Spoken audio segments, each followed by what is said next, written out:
¿Preparados para sufrir? ¿Preparados para soportar el dolor?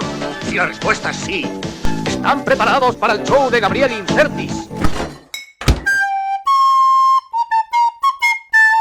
Bienvenidos al tercer episodio de la segunda temporada de Idiot Plot, que comenzaré con una fe de erratas. Hace un par de vídeos me hacía eco de un presunto Idiot Plot según el cual no tenía sentido que en Coco, Miguel se apurase para hacerle recordar a mamá Coco la existencia de Héctor para que este no desapareciese, dado que su recuerdo ya estaba asegurado con Miguel. Pero como me apunta el mismísimo Soy un mono, los muertos sobreviven mientras alguien les recuerde, bien porque los haya conocido, bien porque le hayan contado historias de ellos. Y no, Miguel, habiéndolo conocido muerto, no sirve.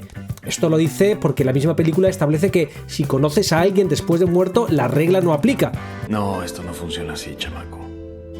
Nuestra memoria solo se puede transmitir por los que nos conocieron en vida, en las historias que cuentan sobre nosotros. El momento clave, sigue Soy un mono, es cuando Coco recupera la memoria y le cuenta a toda la familia sobre su padre y les da la foto. A partir de ese momento, toda la familia le recuerda y sus historias se contarán a próximas generaciones para que no se olviden. No es en absoluto un error. Pues totalmente de acuerdo, así que oficialmente le retiramos la acusación de Idiot Plot. Pero por otra parte se ve que tengo que hacer una fe de erratas de mi anterior fe de erratas, la que establecimos que el hecho de que Thor, cuando fue encerrado por Loki en la celda diseñada para contener a Hulk, no continuara golpeando el cristal para escapar y salvar al agente Phil Coulson, no era Idiot Plot porque, si le daba un golpe más, la celda caería al vacío. Sin embargo, muchos respondisteis de forma similar a como lo hace Champer Ramírez en este comentario en el que asegura que sigue siendo Idiot Plot lo de Thor. La celda está hecha para Hulk, quien no puede volar. Si la celda cae y no tiene cristal, Thor puede simplemente usar su martillo para volver al Helicarrier. ¿Por qué habría de asustarle que la celda caiga? Lo más idiot sería que alguien en S.H.I.E.L.D. suponga que una caída así va a matar a un monstruo inmune a las balas, que además se sabe que puede hacer saltos imposibles que rozan con el vuelo. O, como lo pone Makitaki, me pregunto si no podría Thor, una vez activado el mecanismo de la celda, haber hecho el molinillo martillero para volver a seguir dando castañas asgardianas. Precisamente Thor es un héroe que, si no vuela, puede desplazarse vectorialmente por el poder del molinillo. Pues ahí lo tenéis, la escena de Thor de Avengers vuelve a ser Idiot Plot, a que no os veíais venir este plot twist. Ahora sí, vayamos al turrón y ojo que habrá spoilers a cascoporro. Wilson748 me dice: Hola Gabriel, espero que estés bien. Tengo otro Idiot Plot en la serie Spider-Noir. Episodio 4. Kat Hardy lleva a Ben Reilly a un viejo teatro para confesarle que ella fue quien contrató el atentado para Silvermane. El problema es que no escoge un lugar privado, sino una tarima de teatro diseñada precisamente para proyectar la voz hacia todo el recinto. Cualquiera escondido entre las butacas podría escuchar la conversación sin dificultad. Y por supuesto, eso es exactamente lo que ocurre. Flint Marko termina oyendo la confesión completa. Si vas a revelar un secreto capaz de enviarte a prisión o hacer que un mafioso te mande matar, quizá un escenario construido para amplificar la voz no sea el mejor lugar para hacerlo. Es como si los guionistas necesitaran que alguien escuchara la conversación para que la trama avanzara, aunque para ellos los personajes tengan que actuar de la forma menos inteligente posible. Saludos y gracias por el contenido del canal. Efectivamente, la escena se las trae, no solo porque Kat Hardy lleva a Ben Reilly a un lugar al que aparentemente puede entrar cualquiera para contarle semejante secreto, sino porque además alguien termina escuchando la conversación desde una distancia considerable, y eso nos lleva a un recurso narrativo bastante habitual. Existe un tropo conocido como escucha clandestina oportuna. Consiste en que un personaje tiene la suerte de escuchar exactamente la conversación que necesita oír para que la trama avance. Si nuestro héroe se encuentra escondido en la guarida de un villano, por ejemplo, lo más probable es que escuche los detalles del plan para conquistar el mundo y no a dos esbirros hablando de lo que hicieron el fin de semana pasado. Un ejemplo clásico aparece en Star Wars Episodio 2, El ataque de los clones, cuando Obi-Wan se infiltra en Geonosis y acaba escuchando una reunión entre el conde Dooku y los separatistas, y casualmente llega justo en el momento en el que están revelando toda la información importante que tanto él como el espectador necesitan conocer. ¡Qué oportuno! Ahora bien, una escucha clandestina oportuna no implica necesariamente un idiot plot. Puede ser una coincidencia argumental, una conveniencia del guión o incluso una licencia narrativa para acelerar la historia. El problema aparece cuando esa coincidencia solo puede producirse porque un personaje actúa de manera irracional. Y eso es precisamente lo que ocurre en Spider-Noir. Flint Marko escucha algo importante porque Cat Hardy decide revelar una confesión capaz de destruir su vida en uno de los peores lugares imaginables. Si Marko hubiera descubierto la verdad tras una investigación elaborada, siguiendo a los personajes durante semanas o utilizando algún método ingenioso para obtener la información, estaríamos simplemente ante una trama de espionaje o de intriga criminal, pero la serie necesita que descubra el secreto y para conseguirlo hace que Cat Hardy se lo ponga prácticamente en bandeja. Así que sí, aquí tenemos una escucha clandestina oportuna, pero también tenemos algo más. La oportunidad narrativa existe porque previamente un personaje ha tomado una decisión absurdamente imprudente. La trama necesita que Marko escuche la confesión y para que eso suceda, Cat Hardy tiene que comportarse de una forma un tanto estúpida, aunque por razones dramáticas. The Rise of Discord me dice que este tema de los idiot plots me hace recordar ejemplos de idiot plot usados a propósito en series de comedia absurda. Por mencionar uno, en el capítulo 1 de la temporada 2 de La Casa de los Dibujos, los protas iban escapando en un helicóptero y les tiran un misil que hace que dicho vehículo se dañe y empiece a caer en picado. Uno de los personajes que iba en ese helicóptero es Capitanazo, que es básicamente Superman de este universo, y también estaba asustado llorando por su vida. Y pone una escena donde Capitanazo dice retrospectivamente: con mis superpoderes fácilmente pude haber salvado a mis compañeros, pero no pude reaccionar. ¿Por qué? Porque fumé marihuana. Y sí, esto es un idiot plot deliberado que además es una metareferencia irónica a todas esas ocasiones en las que los superhéroes olvidan que tienen determinados poderes que habrían supuesto una solución lógica a una determinada situación. Lo que hace aquí inteligentemente la serie es introducir con humor una excusa para una omisión tan llamativa.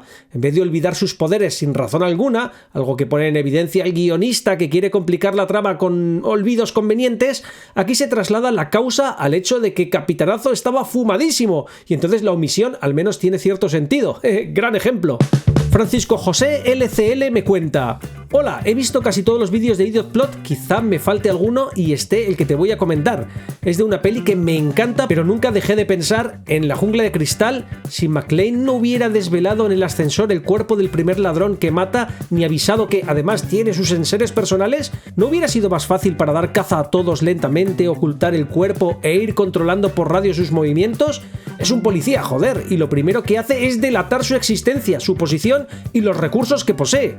Pues nunca lo había visto así, quizá porque el estilizamiento y los clichés del cine de acción de Hollywood hacen que nos quedemos deslumbrados con la osadía, el descaro y el sentido del humor del héroe y no pensemos en estas resoluciones como ideas más bien estúpidas. Y desde luego, desde un punto de vista táctico, no parece la decisión más inteligente. McClane dispone de una ventaja enorme, los terroristas no saben que está ahí. Acaba de eliminar a uno de ellos y tiene acceso a información y equipamiento del enemigo. Mantener el secreto podría haberle permitido seguir observando sus movimientos y actuar con el factor sorpresa durante más tiempo. Ahora bien, aquí veo una diferencia importante respecto a muchos idiot plots. La película sí ofrece una motivación para su comportamiento. McClane no actúa así porque olvide una opción mejor o porque el guión la ignore. Actúa porque está enfadado, porque quiere intimidar a Hans Gruber y porque en el fondo lleva toda la película comportándose como un tipo temerario que disfruta tocándole las narices a sus adversarios. De hecho, la famosa escena del ascensor sirve precisamente para iniciar el duelo psicológico entre ambos personajes. No es tanto una decisión racional como una provocación. Así que, aunque es perfectamente defendible que tácticamente está empeorando su situación y renunciando a una ventaja importante, yo no lo veo tanto como un idiot plot de manual. Más bien lo consideraría una imprudencia coherente con la personalidad del personaje. McClane hace algo objetivamente arriesgado, sí, pero también algo que encaja bastante bien con el tipo de héroe impulsivo, desafiante y fanfarrón que la película nos está mostrando desde el principio. Dicho de otra forma, en el contexto del estilizamiento propio del cine de acción de Hollywood, sería discutible que estemos ante un idiot plot, pero en la vida real, un comportamiento así sería estúpido sin duda. Dan Hope me cuenta con respecto a la última de Spielberg, El día de la revelación, que además, en pleno 2026, ¿quién podría creerse esas pruebas de que existen aliens? Lo mejor que podría haber hecho Wardex era filtrar esos secretos en internet para que cuando los otros los revelen, la gente asuma que son teorías absurdas de internet.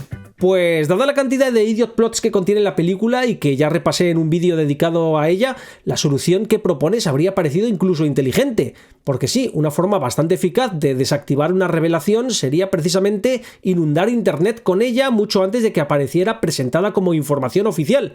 No necesariamente para que nadie la creyera, sino para que quedara enterrada entre miles de teorías, montajes, especulaciones y publicaciones dudosas. Cuando finalmente aparecieran las supuestas pruebas definitivas, una parte importante de la población probablemente reaccionaría con un simple «Sí». Sí, claro. Y es que la película parece ignorar por completo el contexto tecnológico y cultural en el que vivimos. En plena era de los deepfakes, de la generación de imágenes y vídeos mediante IA y la desconfianza generalizada hacia cualquier contenido que aparece en redes sociales, resulta difícil creer que una filtración de ese calibre provocaría una aceptación inmediata y prácticamente unánime. Millones de personas cuestionarían la autenticidad del material, expertos discutirían durante semanas sobre su procedencia, aparecerían análisis contradictorios y las redes se llenarían de gente acusando a unos y otros de manipulación. Lo que me sigue pareciendo más absurdo de la película es precisamente la reacción de la población. Todos aparecen mirando sus teléfonos como si las imágenes constituyeran una prueba irrefutable y nadie se planteara siquiera la posibilidad de que fueran falsas. Quizá una escena así habría resultado más convincente hace unas décadas, cuando la manipulación digital estaba fuera del alcance del gran público, pero hoy vivimos en una época en la que incluso los documentos auténticos generan sospechas inmediatas. Por eso la idea que propones tiene bastante sentido. Si quieres ocultar algo en 2026, a veces no hace falta censurarlo, basta con mezclarlo entre suficiente ruido para que nadie sepa qué creer. Diego Valenzuela me trae un ejemplo de anime. Tengo un idiot plot. En el anime Hunter x Hunter, en la saga Yorkshin, aparece un señor mafioso que tiene una hija. Resulta que la chica tiene el poder de predecir el futuro de otras personas con un 100% de certeza. El señor contrata a guardaespaldas para protegerla porque de ella depende su éxito en la mafia. Mi pregunta es, ¿por qué él no usó nunca el poder de su hija en sí mismo para evitarse peligros? Al final, por su idiotez, terminan secuestrando a su hija y robándole el poder, por lo que el señor queda en la ruina. Pues me parece un interesante caso de ceguera excesiva por codicia. La verdad es que cuesta mucho defender al mafioso Light Nostrade aquí. Estamos hablando de un tipo cuya principal fuente de poder es una hija capaz de predecir el futuro con una precisión prácticamente absoluta. Gracias a ella puede anticiparse a sus rivales, obtener información privilegiada y escalar posiciones dentro del mundo criminal. Sin embargo, parece que nunca se le ocurre utilizar esa misma capacidad para comprobar si él mismo o su hija corren algún peligro. Lo extraño no es solo que no se le ocurra a él, lo extraño es que tampoco se le ocurra a ninguno de sus subordinados, guardaespaldas o socios, porque estamos hablando de una medida de seguridad tan obvia que prácticamente debería formar parte de la rutina diaria de la familia Nostrade. Al final, Light utiliza el don de su hija, Neon, para vigilar a todo el mundo excepto a las dos personas cuya seguridad resulta más importante, él mismo y la propia Neon. Por eso me parece un idiot plot bastante claro. No estamos ante una solución rebuscada que solo el espectador descubre a posteriori. Estamos ante el uso más evidente y lógico posible de una habilidad sobrenatural. La historia necesita que Light no tome esa precaución para que Krull o Lucifer pueda acabar arrebatándole el poder a Neon, pero precisamente por eso su comportamiento resulta tan difícil de justificar. Es una extraña variante de se me olvidaron mis poderes en la que no es que se olvide el poder, sino su aplicación sobre uno mismo. Por cierto, un pequeño matiz, Krollo no secuestra a Neon. Neon se escapa voluntariamente de sus guardaespaldas porque está aburrida y quiere asistir a la subasta. Krollo simplemente aprovecha la oportunidad, se gana su confianza y una vez obtenido la información que buscaba, utiliza su habilidad para apropiarse de su poder. Oscar Ricardo, refiriéndose a la escena de Blade que comenté en la que Frost salía de día con protector solar, me dice que en Blade no hay un método para sobrevivir al sol, hay dos. Más temprano se ve a Frost vestido completamente con un casco de moto para ejecutar a uno de sus jefes. Por lo tanto, ¿no hubiera sido más lógico inventar armaduras para resistir al sol como la usada por Striga en la serie de Castlevania? Respuesta corta, sí. Respuesta larga, tienes toda la razón. Ángel Mier me dice que tiene una pregunta sobre la misma película, sobre Blade. En la peli de Blade, los vampiros saben cómo Blade tiene sus poderes porque, por lo que recuerdo del cómic, Blade es mitad vampiro porque uno mordió a su madre embarazada. Entonces, ¿no sería más fácil recrear el mismo proceso? Pues la verdad es que no estoy completamente seguro porque aquí entramos en cuestiones de lore que se me escapan. No sé hasta qué punto el caso de Blade es reproducible dentro del universo de la película. ¿Estamos ante un fenómeno excepcional que solo ocurrió una vez? ¿O cualquier mujer embarazada mordida por un vampiro daría lugar a un híbrido con características similares? La respuesta cambiaría bastante según cuál de las dos opciones sea la correcta. Ahora bien, otro comentarista, Jesús Álvarez, apunta algo que me parece más interesante. Lo que me parece absurdo en la película Blade es que en ningún momento muestran que los vampiros hagan experimentos con humanos buscando replicar lo que dio los poderes a Blade, y ellos ya saben el origen de los poderes de Blade ya que tienen a su madre. Y ahí sí que creo que hay una observación bastante razonable, porque incluso si el caso de Blade fuera excepcional, los vampiros saben qué ocurrió, saben cuál fue el proceso que lo originó y saben cuáles fueron los resultados. Un individuo con muchas de las ventajas de los vampiros, pero sin algunas de sus mayores debilidades. Estamos hablando literalmente de aquello que llevan siglos buscando. Por eso resulta extraño que toda su estrategia consista en perseguir a Blade para obtener su sangre, en lugar de dedicar parte de sus recursos a investigar el fenómeno que lo creó. No digo necesariamente que fueran a lograr reproducirlo, pero sí que parece una línea de investigación bastante obvia para una organización que pretende liberarse de sus limitaciones biológicas. Es una situación que recuerda un poco a los idiot plots basados en "se me olvidó investigar la solución evidente". Quizá el experimento habría fracasado 100 veces seguidas, quizá Blade sea un caso irrepetible, pero cuesta creer que nadie hubiera intentado averiguarlo. Aunque claro, también hay que reconocer una cosa, un programa sistemático de experimentación vampírica sobre embarazadas habría sido bastante más perturbador que perseguir a Wesley Snipes durante 2 horas. Probablemente tendría más sentido estratégico, pero también habría dado lugar a una película muy what the fuck. Y este mismo Jesús Álvarez me deja este otro comentario. Hablando de It Follows, los protagonistas, en vez de acostarse con sus amigos, ¿no es mejor que vayan con una trabajadora nocturna y se acuesten con varias? A su vez ellas se acostarán con muchas más personas, pasarán décadas antes de que el fantasma vaya por ellos. Pues amigo, creo que acabas de hackear bastante bien el principio sobrenatural en el que se basa It Follows. Para quien no la conozca, la premisa es esta. Existe una especie de maldición que se transmite mediante relaciones sexuales.